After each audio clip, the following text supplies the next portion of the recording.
தினம்தோறும் விளக்கேற்ற நல்ல எண்ணெய் இதயம் நல்லெண்ணெய். மதத்தின் அடிப்படையில் இடஒதுக்கீடு வழங்குவது அரசமைப்புக்கு எதிரானது மத்திய அமைச்சர் அமித்ஷா திட்டவட்டமாக தெரிவித்துள்ளார்.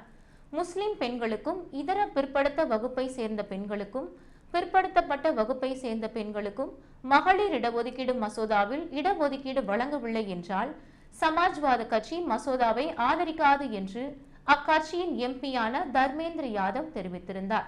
இதையடுத்து தர்மேந்திர யாதவின் பேச்சுக்கு நாடாளுமன்றத்தில் பதிலளித்த அமித்ஷா, அவரது பேச்சு இந்திய அரசமைப்புக்கு எதிரானது.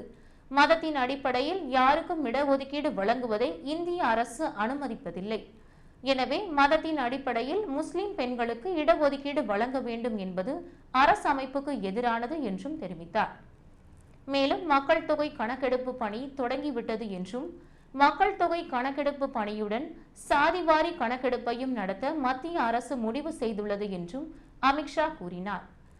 அதேபோல தர்மேந்திர யாதவின் கோரிக்கைக்கு பதில் அளித்துள்ள நாடாளுமன்ற விவாகத்துறை அமைச்சர் கிரேன் ரிஜிஜு, மதத்தின் அடிப்படையில் பெண்களுக்கு இடஒதுக்கீடு அளிக்கப்பட வேண்டும் போன்ற கோரிக்கைகளை முன்வைப்பதை விட்டுவிட்டு நாடு முழுவதும் உள்ள எல்லா பெண்களின் மீதும் கவனம் செலுத்த வேண்டும் என்றும் தெரிவித்தார்.